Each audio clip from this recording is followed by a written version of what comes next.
اعوذ باللہ من الشیطان الرجیم بسم اللہ الرحمن الرحیم وَإِذِ اسْتَسْقَىٰ مُوسَىٰ لِقَوْمِهِ فَقُلْنَا اضْرِب بِّعَصَاكَ الْحَجَرَ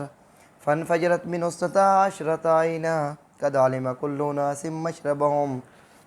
كُلُوا وَاشْرَبُوا مِن رِّزْقِ اللَّهِ وَلَا تَعْثَوْا فِي الْأَرْضِ مُفْسِدِينَ۔ بنی اسرائیل کے واقعات میں سے پہلی جو ان کی نوع ہے وہ اس کا بیان ہو رہا ہے کہ بنی اسرائیل پر کی گئی اللہ تعالیٰ کی طرف سے انعامات میں سے 8 انعامات کا ذکر ہے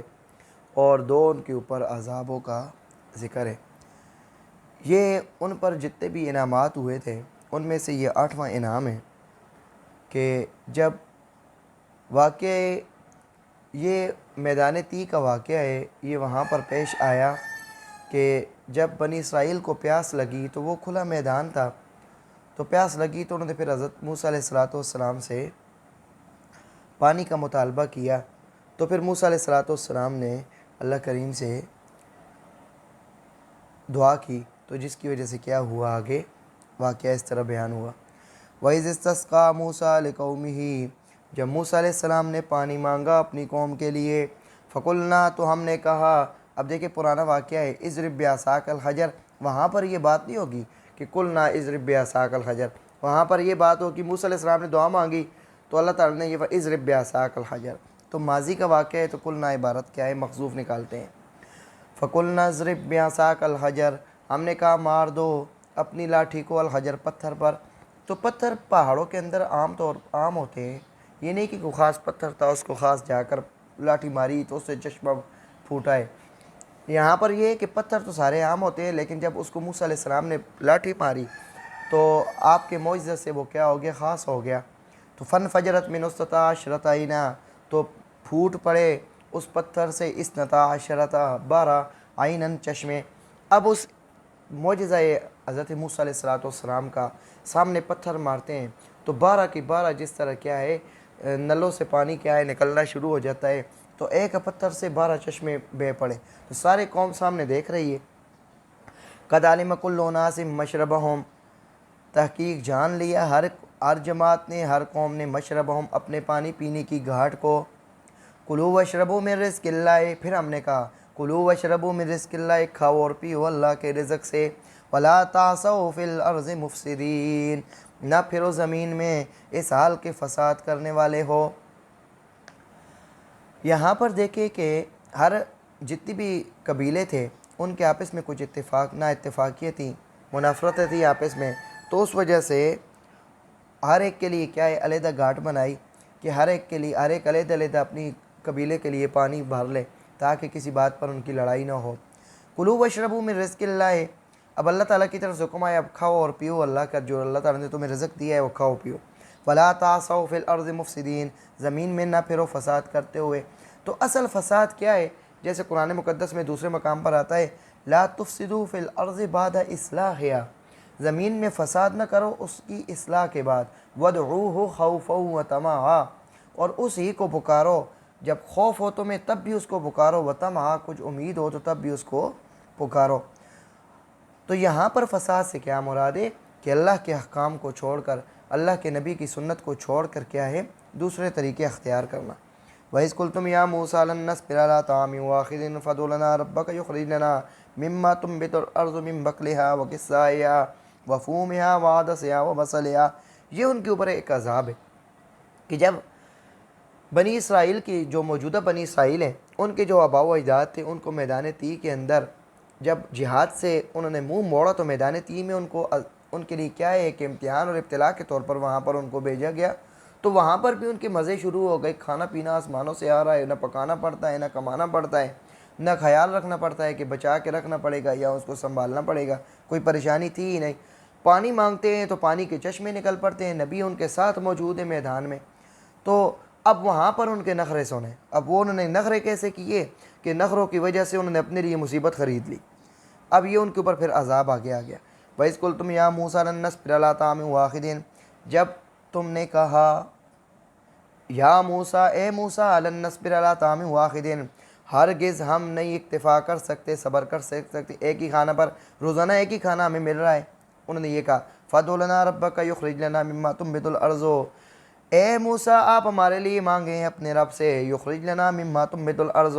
ہمارے لیے وہ نکالیں جو زمین اگاتی ہے، جو زمین سے چیزیں نکلتی ہیں نا، ہمارے لیے میدان تیم میں وہ نکلے۔ اب کیا کیا؟ من بقلہا، زمین کی ترکاریاں، وقصا، ککڑی۔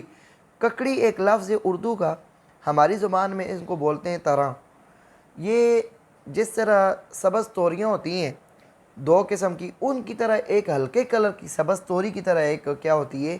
سبزی ہوتی ہے، اس کو ککڑی بولتے ہیں۔ وفومہا، اس کے دو معنی ہیں، اس کو لہسن بھی بولتے ہیں گارلک، یا اس کو گندم بھی بولتے ہیں، زمین سے جو نکلتا ہے، ہماری زبان میں اس کو تھوم بولتے ہیں۔ وعدسہا وبصلہا، وعدسہا اور مسور کی دال، وبصلہا اور پیاز، یہ چیزیں انہوں نے مانگی کہ جو زمین سے نکلتی ہیں ہمیں وہ عطا کر دی جائیں۔ اب دیکھیں قال اتستبدلون الذی هو ادنی بالذی هو خیر، موسیٰ علیہ السلام نے فرمایا اتستبدلون الذی هو ادنی بالذی هو خیر، کیا تم بدلتے ہو، کیا تم لینا چاہتے ہو وہ چیز کہ جو ادنا ہے یعنی حقیر ہے، بالذی اس کے بدلے میں ہوا خیر جو بہتر ہے، آسانی سے تمہیں مل رہی ہے اور اتنا پیارا کھانا مل رہا ہے، اوپر سے پرندے آ رہے ہیں، پرندوں کا کھانا اب ہوٹلوں میں بندہ کھانے کے لیے جائے تو ان کا کیا ہے ریٹ دیکھے تو بندہ حیران رہ جاتا ہے کہ وہ کتنے مہنگے ہیں۔ تو اسی وجہ سے جو آسان چیز تھی اور قیمتی چیز تھی اس کو چھوڑ کر یہ چیزیں مانگنی شروع کر دیں۔ اہبطوا مصرا فإن لكم ما سألتم، اب یہ دیکھیں پھر امر کا صیغہ آ گیا، اب یہ پھر ان کو سزا ملنی شروع ہو گئی۔ اترو شہر میں فإن لكم ما سألتم، تمہارے لیے وہی ہے جو تم مانگتے ہو۔ وضربت عليهم الذلة والمسكنة، اور ڈال دی گئی ان کے اوپر ذلت، رسوائی، والمسکنۃ اور فقیری۔ یہ یہود نے جو ہر بات کے اندر حجتیں نکالتے تھے، ہر بات میں کیا ہے آگے سے اعتراض کرتے تھے، تو ان کو کیا ہے سزا بھی ساتھ ملتی، تو پھر ابدی سزا ان کو مل گئی کہ قیامت تک ان کو کیا ہے یہی سزا کیا ہے ملتی رہے گی۔ وباءوا بغضب من اللہ، اور وہ لوٹے اللہ کے غصے کے ساتھ۔ ذالک بأنہم کانوا یکفرون بآیات اللہ، یہ اس وجہ سے ہے کہ کانوا یکفرون بآیات اللہ، ان کی عادت مستمرہ بن گئی تھی، وہ ہمیشہ ہمیشہ کیا کرتے تھے اللہ کی آیات کا انکار کرتے تھے۔ وَيَقْتُلُونَ النَّبِيِّينَ، اور انبیاء علیہ الصلوۃ کو مار دیتے تھے، بغیر الحق کے، یہ قید اتفاقی ہے کہ جو کہ سراسر نہ حق ہے، کبھی بھی ایسا نہیں ہو سکتا کہ انبیاء علیہ الصلوۃ کا مارنا حق ہو، کیونکہ حق مارنا کیا ہے، قتل کے بدلے میں قتل ہو، شادی شدہ زنا کر لے، یا معاذ اللہ ثم معاذ اللہ کوئی مسلمان مرتد ہو جائے تو شریعت اجازت دیتی ہے کہ اس کو بیانات پورے ہونے کے بعد، حجت پورے ہونے کے بعد اس کو مار دو۔ تو یہ ایسے گناہ کبھی بھی انبیاء علیہ الصلوۃ سے صادر نہیں ہو سکتے، تو یہ ان کا مارنا سراسر نہ حق ہے۔ ذالک بما عصوا وکانوا یعتدون، یہ بھی اس وجہ سے ہوتا تھا کہ وہ نافرمانیاں کرتے تھے، وکانوا یعتدون، اور وہ حد سے بڑھ جاتے تھے۔ وضربت علیہم الذلۃ والمسکنۃ، اس کے اوپر ایک علماء کرام یہاں پر کچھ بیان کرتے ہیں کہ الذلۃ سے یہاں پر مراد کیا ہے، رسوائی ہے، اور المسکنہ سے مراد کیا ہے یہاں پر، فقر ہے۔ اب پوری دنیا کے اندر جب نقشے کو دیکھیں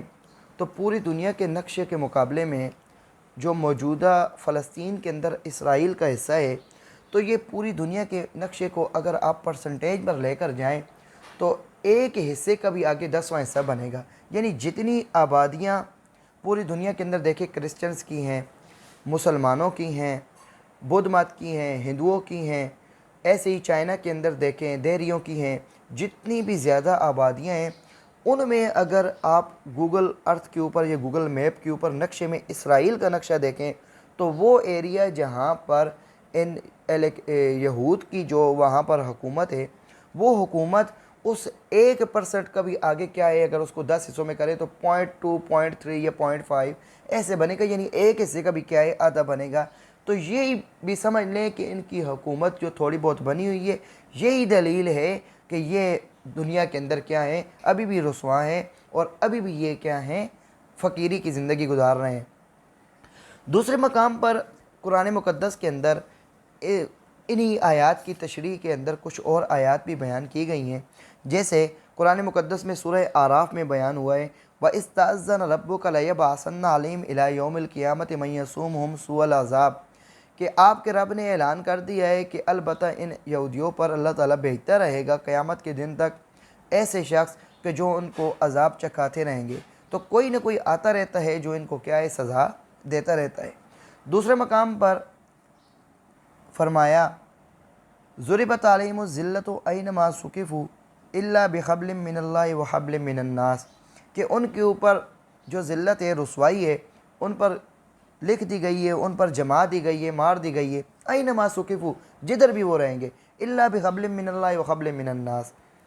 استثناء اگر متصل ہو تو ماقبل میں سے کیا ہے استثناء ہو جائے گا کہ ہاں ان کی رسوائی اس وقت کیا ہے ختم ہو جائے گی، ان کی رسوائی میں کمی ہو جائے گی کہ جب اللہ کی رسی کو تھام لیں، کہ اطاعت کرنا شروع کر دیں، وحبل من الناس، یا لوگوں کا سہارا پکڑ لیں۔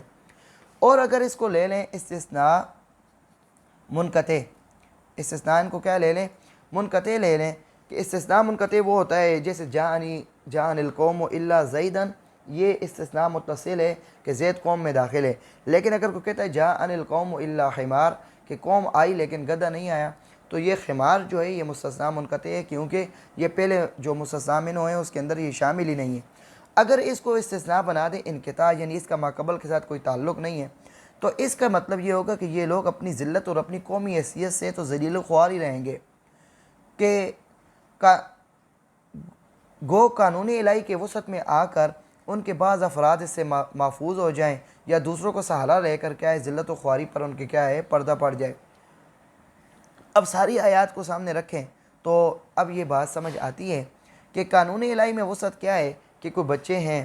عورتیں ہیں، بوڑھے ہیں، وہ بچ جائیں، یا ان میں کوئی ایسے لوگ ہیں جو فتنہ فساد نہیں پھیلاتے، وہ کیا ہے بچ جائیں، باقی جو شرارتی ہوں گے وہ کیا ہے عذاب کے اندر مبتلا ہوتے رہیں گے، یا لوگوں کے سہارے سے کیا ہے ان کا کچھ تھوڑا بہت نظام بن جائے۔ اب موجودہ اسرائیل جو ہے یہ اپنے سہارے پر نہیں چل سکتی،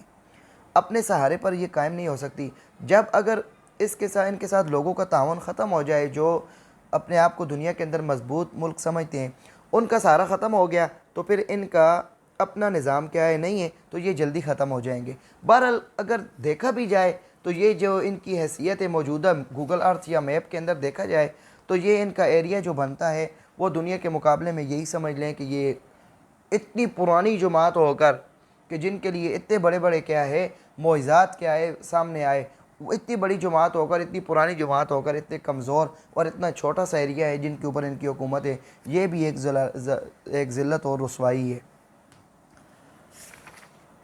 ان الذين امنوا والذين هادوا والنصارى والصابئين من امن بالله واليوم الاخر وعمل صالحا فلهم اجر عند ربهم ولا خوف عليهم ولا هم يحزنون۔ یہ نوع اول کا تتمہ ہے کہ نوع اول کے اندر جو باتیں بیان کی گئی ہیں وہ کیا تھے؟ 8 انعامات تھے بنی اسرائیل کے آباء و اجداد پر، اور 2 ان کے اوپر عذاب آئے۔ اب یہ اس کا تتمہ ہے کہ کوئی بھی ہے جس کا جو بھی نام ہے، جب وہ موجودہ جو شریعت ہے اس پر ایمان کامل طریقے سے نہیں رکھے گا تو پھر اس کا نام اس کو کام نہیں آئے گا۔ ان الذین آمنوا، بے شک وہ لوگ جو ایمان رکھتے ہیں یعنی امت محمدیہ، والذین ہادوا، اور وہ جو یہودی ہیں، والنصارى، اور وہ جو عیسائی ہیں، والصابئین، اور جو صابئی ہیں۔ والصابئین سے مراد یہی ایک کیا ہے اہل کتاب کا ایک فرقہ تھا۔ من آمن باللہ والیوم الآخر، ان کے لیے کامیابی کی کسوٹی یہ ہے کہ من آمن باللہ، کہ جو بھی اللہ پر ایمان رکھے گا۔ اب یہاں پر صرف اللہ تعالیٰ کے اوپر ایمان کا ذکر ہے اور قیامت کا ذکر ہے اور عمل صالح کا ذکر ہے۔ اگر یہاں پر بھی لیا جائے تو کیا ہے اللہ کے فیصلوں پر کیا ہے وہ ایمان رکھے، کہ جو اللہ تعالیٰ کی ذات کو وحدہ لا شریک مانتا ہے تو اس کے فیصلوں پر بھی وہ کیا رکھتا ہے؟ ایمان رکھتا ہے۔ اللہ تعالیٰ کے فیصلوں پر ایمان رکھنا ہے تو اللہ تعالیٰ کے فیصلے کیا ہیں؟ دیکھیں باقی مقامات پر دیکھیں، جیسے سورہ خجرات میں انما المؤمنون الذین آمنوا باللہ ورسولہ، ایمان والے تو وہی ہیں جو ایمان رکھتے ہیں اللہ پر بھی اور اس کے سارے رسولوں پر بھی، ثم لم یرتابوا، پھر وہ نہیں شک کرتے، وجاہدوا باموالہم وانفسہم، اور اپنی جان اور مال کے ساتھ اللہ کے راستے میں جہاد کرتے ہیں، یہی لوگ سچے ہیں۔ دوسرے مقام پر سورہ نساء میں فرمایا ان الذین یکفرون باللہ ورسلہ ویریدون ان یفرقوا بین اللہ ورسلہ، بے شک وہ جو اللہ تعالیٰ کی ذات کا اور اس کے رسولوں کا انکار کرتے ہیں اور وہ تفریق بناتے ہیں اللہ اور اس کے رسولوں کے درمیان، اور کہتے ہیں کہ ہم بعضوں پر ایمان رکھیں گے اور بعضوں کا انکار کریں گے، ویریدون، اور وہ ارادہ رکھتے ہیں کہ اور اس کے درمیان میں ایک راستہ نکال لیں، یہی لوگ پکے کافر ہیں۔ اولئک هم الکافرون حقا، یہی پکے کافر ہیں. وَأَعْتَدْنَا لِلْكَافِرِينَ عَذَابًا مُهِينًا, اور ہم نے تیار کیا ہے کفار کے لیے مہینہ, اہانت کرنے والا عذاب, ذلیل کرنے والا, رسوا کرنے والا عذاب. اب یہاں پر ساری باقی آیات کریمہ کو دیکھیں تو ایمان باللہ کے اندر یہ ساری چیزیں داخل ہیں. جو بھی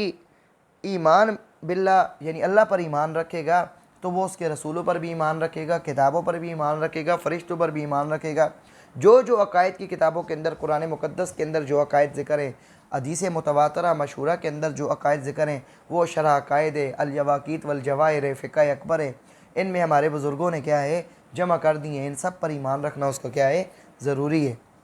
اگر ایمان نہیں رکھے گا تو کیا ہے دائرہ اسلام سے خارج ہو جائے گا. تو ایمان اور اعمال صالحہ یہ کامیابی کی کیا ہیں کسوٹی ہیں, کہ اگر ایمان رکھے گا اور اعمال صالحہ کرے گا تو کامیاب ہوگا, ویسے ناکام ہی ناکام ہے. والیوم الآخر, اور آخرت پر ایمان. اب دیکھیں باقی چیزیں ایمان باللہ میں آ گئیں, یوم آخرت کو علیحدہ طور پر ذکر کیا کیونکہ یوم آخرت کے بارے میں یہودیوں اور عیسائیوں کا ایک اپنا ہی نظریہ تھا کہ یہودیوں اور عیسائیوں کے علاوہ جنت میں داخل ہی کوئی نہیں ہوگا. تو ان کو کیا ہے بتایا گیا کہ غور سے اور ہوش سے کام لو کہ ایمان یوم آخرت سے مراد وہی ایمان ہے جس کو اللہ کے نبی صلی اللہ علیہ وسلم نے, ان کی شریعت نے بیان کیا ہے. وعمل صالحا, اور عمل کرے گا اچھے, فلہم اجر عند ربہم, تو ان کے لیے اجر ہے ان کے رب کے ہاں. ولا خوف علیہم ولا هم یحزنون, نہ ان پر کوئی خوف ہوگا اور نہ کوئی غمگین ہوگا. پہلے بھی جس وقت حضرت آدم علیہ السلام کا واقعہ بیان کیا گیا تو وہاں پر بھی آیت کریمہ آئی ولا خوف علیہم ولا هم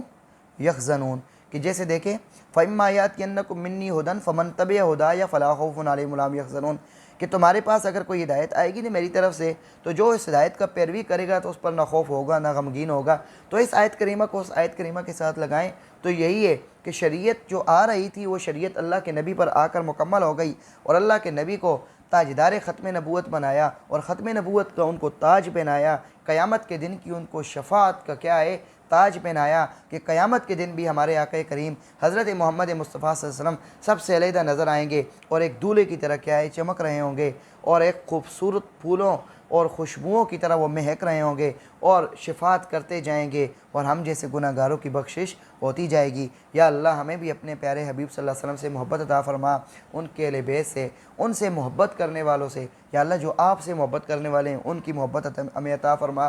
اور ہمیں دنیا میں بھی ان کے راستوں پر چلا, اور کل قیامت کے دن بھی ان کا ساتھ ہمیں عطا فرما, اور کل جنت کے اندر بھی یا اللہ ہمیں ان کا پڑوس عطا فرما. صلی اللہ تعالیٰ علی خیر خلقی محمد وعلی آلہ وصحبہ اجمعین برحمتک یا ارحم الراحمین.